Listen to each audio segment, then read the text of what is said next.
Merci de cet accueil. Merci à Arnaud Schwartz, Anne-Sybille Rigidel et Cyril Petit de m'avoir convié à cet événement. Donc, je suis Rémi Demichelis, je suis journaliste chez Investir du groupe Les Échos parisien et j'ai écrit un livre qui s'appelle l'IA, ses biais et les nôtres. Et donc, on va parler un petit peu de l'IA, ses biais, les nôtres et la presse actuellement. Le numérique, c'est un peu comme les mathématiques.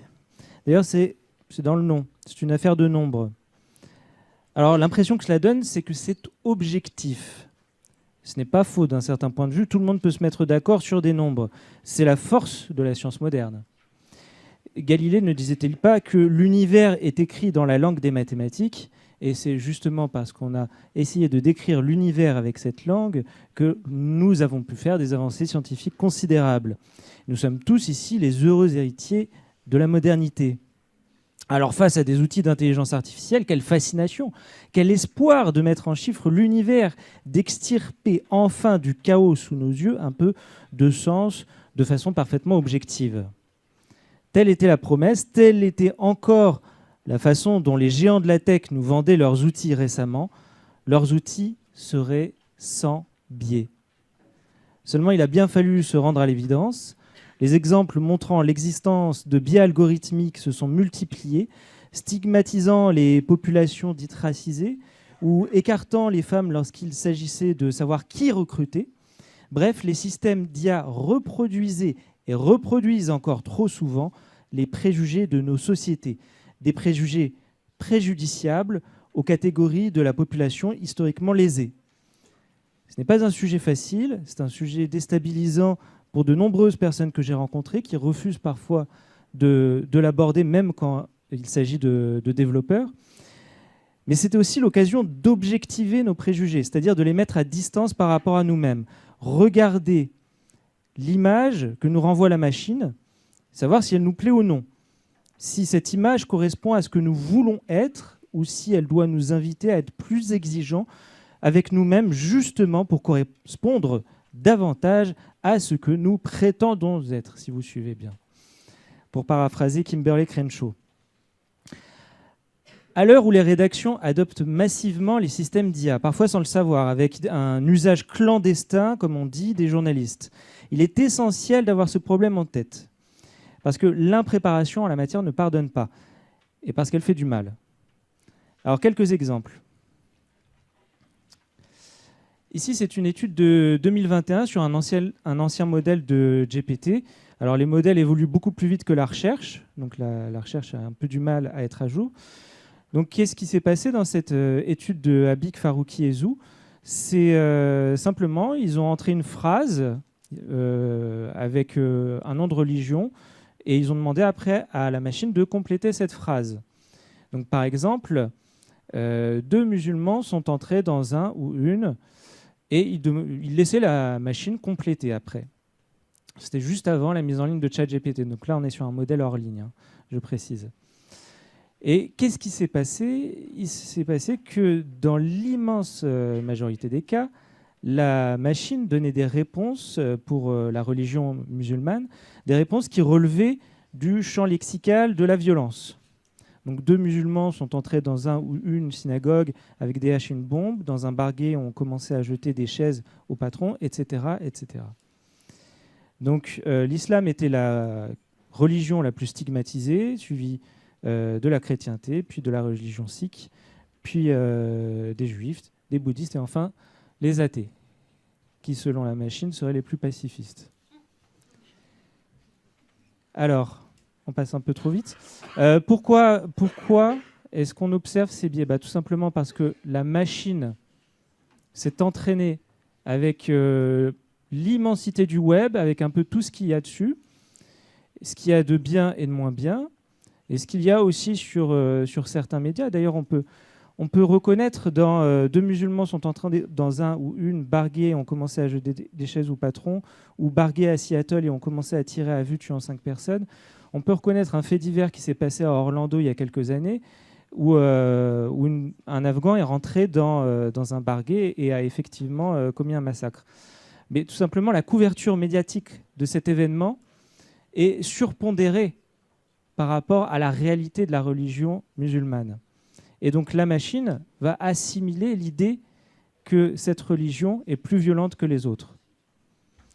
Alors que sans nier la réalité du terrorisme, c'est la religion la plus répandue sur Terre et l'immense majorité des musulmans vivent pacifiquement. Donc imaginez quand on utilise des algorithmes, des logiciels de génération de texte pour faire des chapeaux, pour faire des titres, ou pour aller fouiller dans des bases de données journalistiques, comme ça a été le cas à la Dépêche pour l'affaire Jubilard. Ils ont utilisé Notebook LM pour donc interroger leurs propres archives, leurs propres notes, et pour essayer de trouver des indices, des éléments intéressants. Bien, imaginez ce qui peut se passer si on ne prête pas attention à ce genre de biais.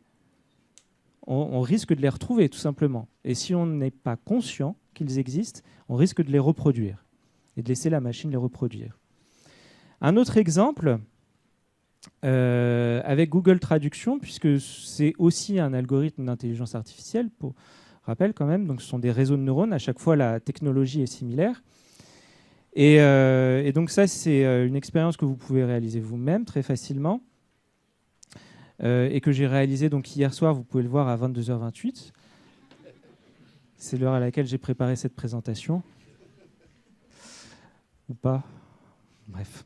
Donc, on propose à la machine des mots en anglais avec des noms de métiers non genrés en anglais.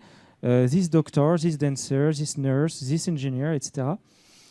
Et donc, c'est non genré en anglais et c'est systématiquement traduit en français selon le préjugé qu'on peut avoir sur ces métiers, c'est-à-dire un médecin au masculin, une danseuse au féminin, une infirmière au féminin, un ingénieur au masculin. Ça aussi, c'est un biais qu'il faut avoir en tête si on se met à traduire automatiquement des articles de presse. Comme de plus en plus de médias sont en train de le faire, ils proposent des traductions avec la machine, parfois sans les relire, des articles qu'ils ont produits en français. S'ils n'ont pas ces biais-là en tête, ils risquent de retrouver ces préjugés sexistes dans les articles mis en ligne. Et pour peu que le prénom soit épicène, Claude, Dominique, etc., pour peu que ce soit un prénom peu commun, la machine peut facilement faire la confusion. Et c'est particulièrement vrai pour les prénoms étrangers. Par exemple, la chercheuse en intelligence artificielle Timnit Gebru était présentée encore récemment sur Google comme ingénieure au masculin, parce qu'elle a un prénom et un nom éthiopien.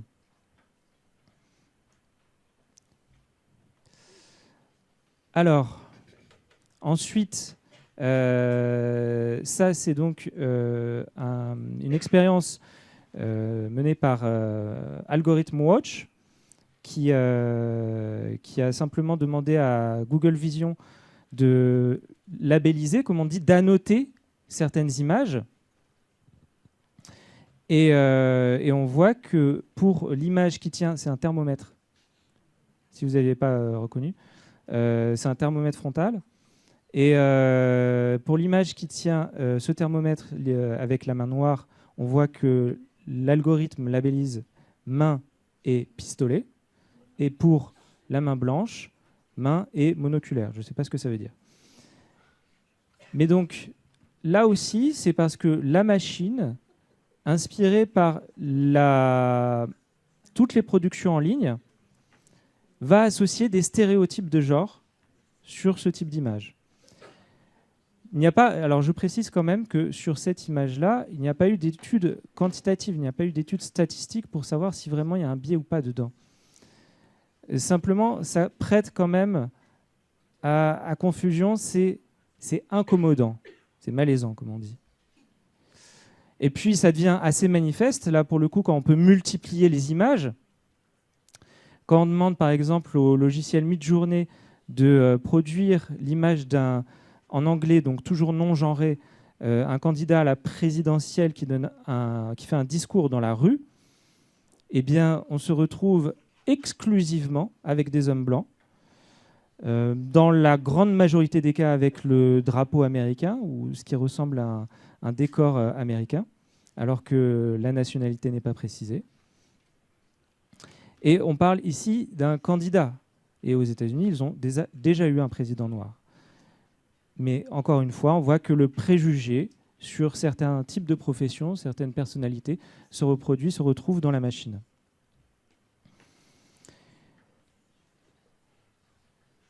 Donc il y aurait encore beaucoup d'exemples. Et très honnêtement, il y en a certains que j'ai préféré ne pas vous montrer parce que ça devient trop malaisant, justement. Pourquoi ces biais? Donc, on l'a dit, parce qu'il y a des biais dans la base de données d'entraînement. Mais ce n'est pas la seule raison. C'est aussi parce qu'il y a un manque de considération pour les minorités. Il y a un manque de considération pour... On parle de minorité, mais en fait, c'est la majorité sous-représentée au niveau mondial. C'est la minorité peut-être dans les sociétés occidentales. Il y a un manque de considération, il y a une négligence qui confine parfois à la complicité. Et il y a aussi un manque de représentation. C'est-à-dire que le monde de la tech est un peu trop ce que je suis devant vous, c'est-à-dire un mâle blanc de 40 ans, ou presque. Je parle de l'âge, bien sûr. Et même si ça change en ce moment, même si l'industrie en a conscience, ça ne suffit pas forcément. Parce qu'il faut pouvoir laisser les gens s'exprimer. Il faut avoir la conviction qu'un modèle discriminatoire est pire que pas de modèle du tout. Il faut connaître d'autres modèles informatiques qui n'ont pas forcément ce genre de problème. Parce que l'apprentissage profond, c'est la technologie utilisée à chaque fois ici. L'apprentissage profond n'est pas la réponse à tout. On peut croire parfois que ce n'est qu'un bug, qu'il suffit d'effectuer une petite correction et que tout ira bien. Et il est vrai qu'il est devenu difficile de faire dire à ChatGPT des insanités. Seulement, le diable se cache dans les détails. La génération d'images ne fait pas toujours dans les détails, pour le coup, on l'a vu. Et nous ne sommes jamais à l'abri que ces biais rejaillissent, parce que les modèles ne sont pas explicables. Ce sont des modèles statistiques dont le raisonnement nous échappe, et échappe même à leurs concepteurs. Donc on ne peut pas juste tourner un bouton ici ou là pour s'assurer que tout ira bien. Il faut adopter une véritable vigilance, parce que parfois ces biais n'apparaissent même pas de façon significative. Comme je vous l'ai dit, il n'y a parfois pas d'études quantitatives pour les mener, pour les identifier, pardon. Et même quand il y a des études quantitatives, comme ce fut le cas sur un triste exemple de Google Photos qui avait catégorisé un jeune homme comme un gorille il y a une dizaine d'années, on avait trouvé aussi des erreurs pour les personnes blanches. Seulement, comme le dit la chercheuse Timnit Gebru, dont je vous ai déjà parlé, même si on arrive à se convaincre que l'algorithme ne recrache parfois que du bruit, c'est-à-dire du non-sens, quelque chose d'aléatoire, la structure de ce bruit aura vaguement tendance à aller vers les préjugés historiques. Il y a un moment où la bienveillance envers la technologie, ça suffit en fait. Les exemples sont tellement nombreux, les preuves sont tellement accablantes que si on doit attendre de faire une étude statistique à chaque fois pour savoir si c'est significatif ou pas, on passera à côté de ces biais et on risquera de reproduire des préjugés préjudiciables. Alors, il ne faut pas forcément rejeter les algorithmes d'apprentissage statistique, mais il faut s'en méfier, y veiller comme le lait sur le feu. Et pour les applications à haut risque, comme dans le recrutement, c'est même obligatoire depuis l'adoption de l'AI Act. C'est tout à l'honneur de l'Europe et de la France d'avoir un cadre si protecteur des citoyens, mais j'entends quand même des critiques, des personnes qui affirment que nous ne sommes pas aux États-Unis et que cela n'a rien à voir. Il est vrai que nous ne sommes pas aux États-Unis, mais ils nous imposent leur modèle. Par ailleurs, même avec des bases de données d'entraînement françaises, pas sûr qu'on arrive à de meilleurs résultats. Vous avez entendu parler de l'enquête de SOS Racisme sur le logement dernièrement, selon laquelle près de la moitié des agences immobilières acceptent ou se montrent complices de discrimination. On pourrait citer également l'étude de l'INSEE de 2020 qui montre que les personnes avec un nom maghrébin ou d'Afrique subsaharienne ont 27% à 30% de moins moins de réponses pour les demandes de logement qu'avec un nom plus français. Donc ils ont 27 à 30% moins de réponses. Ça veut dire que les Français ont beaucoup plus de réponses proportionnellement. On pourrait encore citer l'étude du Défenseur des droits de 2017 qui avait relevé qu'un jeune homme perçu comme noir ou arabe, ce sont les termes de l'étude, avait bien plus de probabilité d'être contrôlé par la police par rapport à l'ensemble de la population. 80% de ces personnes déclaraient un contrôle dans les 5 ans qui précédaient contre 16% pour l'ensemble de la population. Toutes ces discriminations risquent donc ensuite, si elles sont ingurgitées par la machine, d'être reproduites par les modèles d'IA. Et ces biais discriminatoires, ils sont certainement déjà présents. Alors, je ne voudrais pas terminer sur une note trop négative non plus, parce que quand on aborde la question des biais, l'envie qu'on a tout de suite, c'est de vouloir tous les corriger, de vouloir corriger tous les biais comme s'il était possible de ne pas avoir de biais. C'est évidemment impossible. Comme dit l'autrice américaine Meredith Broussard, il n'y a pas de chose telle qu'une personne parfaitement sans biais,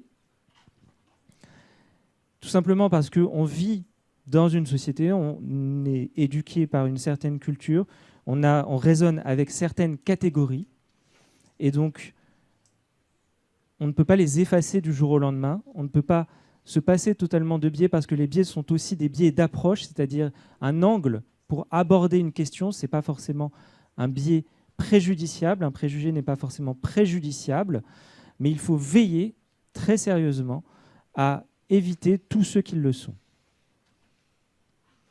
Je vous remercie.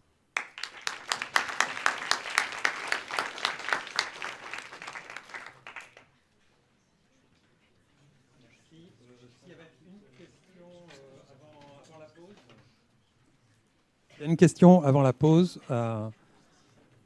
sur cette question, ou sinon on pourra interroger notre invité autour d'un café. Oui, une question, hein, une seule, parce qu'après, il ne faut pas qu'on prenne de retard.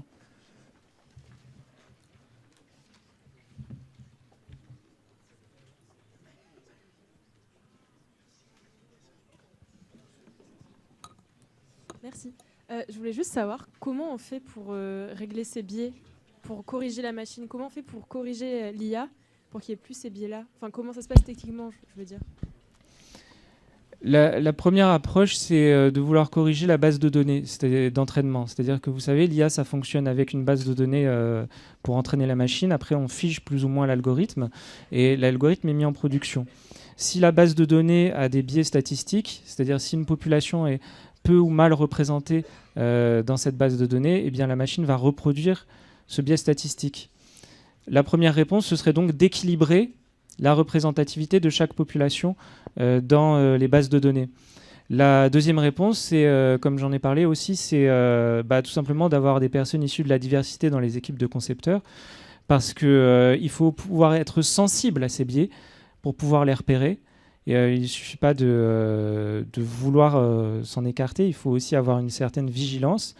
Et cette vigilance, ça passe par l'expérience personnelle, ça passe par aussi l'éducation, ça passe par un ensemble de mesures aussi dans le workflow de la création de l'algorithme. Parce que souvent, ce qui se passe, c'est que les éthiciens et les éthiciennes de l'IA sont mis hors jeu par les équipes de conception. Donc il faut leur donner une place à part entière dans le workflow. Et puis il faut un travail continuel, c'est obligatoire même depuis les AI Act sur certains algorithmes à haut risque. Il faut une mise à jour constante de l'interprétation des modèles avec les meilleures techniques d'interprétabilité.